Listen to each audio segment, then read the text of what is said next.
Hi, everybody. For this speech, it's really kind of simplistic. You learn from your reading that the goal of an informative speech is to either teach your audience something new, deepen our understanding about something we think we already know, or evoke some sort of application. So teach me how to do something, like how to tie your shoe or how to make a peanut butter and jelly sandwich, those kinds of things. So those are the three goals of informative speeches. And sometimes you hit all three.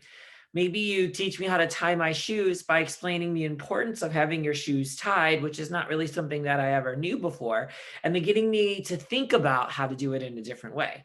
So sometimes you see informative speakers, good informative speakers, kind of ebb and flow through all three of these, but really you should pick a primary goal. Are you teaching us something new? Are you deepening our understanding? Or are you trying to get us to do something, teach us how to do something?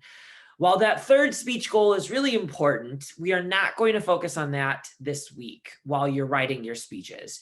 Your speech for this class has to be a speech about your culture. So you're either going to teach your audience something new about your culture, or you're going to deepen our understanding about some aspect related to your culture.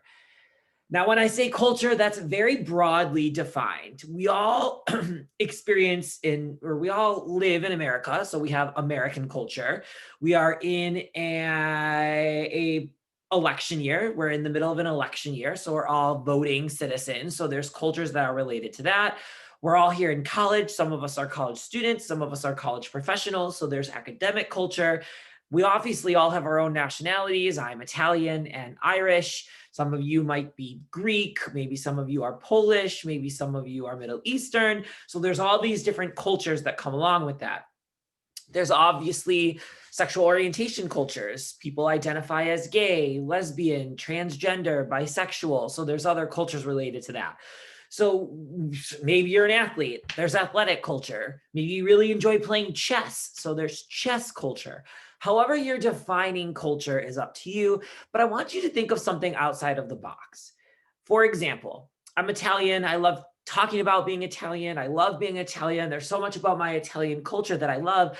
But instead of giving an obvious speech about pasta, when you hear the word Italian, you think pasta. So maybe I give a speech about the three most popular pasta dishes in my family. That might be a little obvious, and my audience might, be bored with hearing a speech about pasta. Maybe I select an influential family in Italian culture like the Versaces. I love Versace. I love their fashion. I love their glasses. My glasses are Versace's. I love going into the Versace store when I go to New York. I just love walking around and looking at the heels and looking at the suits and looking at the scarves and looking at the underwear, like all of this high-end fashion clothing. I'm obsessed with Versace. So because I'm Italian, while I don't know the Versaces personally, it is part of Italian culture. They're an Italian designer. They've had a murder in their history. Donatella recreated the brand. She's this fashion icon, pop culture icon. So maybe I give a speech about the Versaces. So that's a way to kind of talk about something that relates to my culture that isn't super duper specific to me and isn't as obvious. It might be something that my audience has never heard before, and I can kind of do some research on that.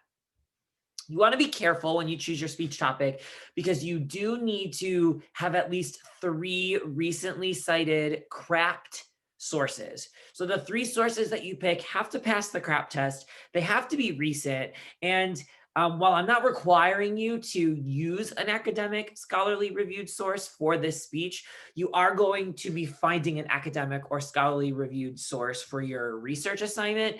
So you are going to want to pick a topic that is researchable.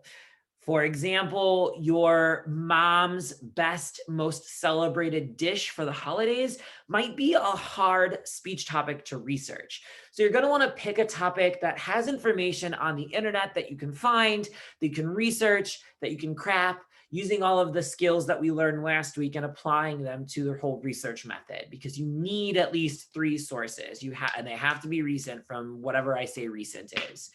So don't pigeonhole yourself and put yourself in a box depending on the topic that you pick. You do want your topic to be researchable. Below, I have a deeper description in text about what you should be doing for the speech. I've also got a TED Talk that you can watch that kind of really defines culture and what culture can be. There's a couple of websites that you can go to for examples about how to find culturally related topics. And then, as always, you have your example speeches.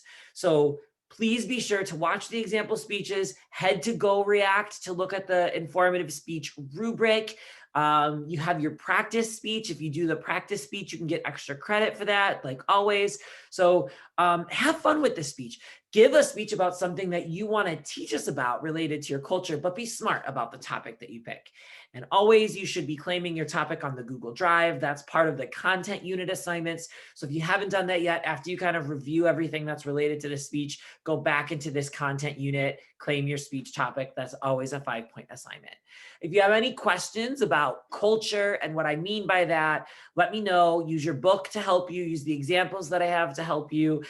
There's tons of great informative speech examples on YouTube that you can watch. I'm not sure if there's a lot of cultural ones, but I will post a few example speeches from students in the past that gave their informative speeches. So that's all I got for you, and have fun with this. Learn a little bit about your culture, challenge yourself, and show us all of the interesting things that make you, you.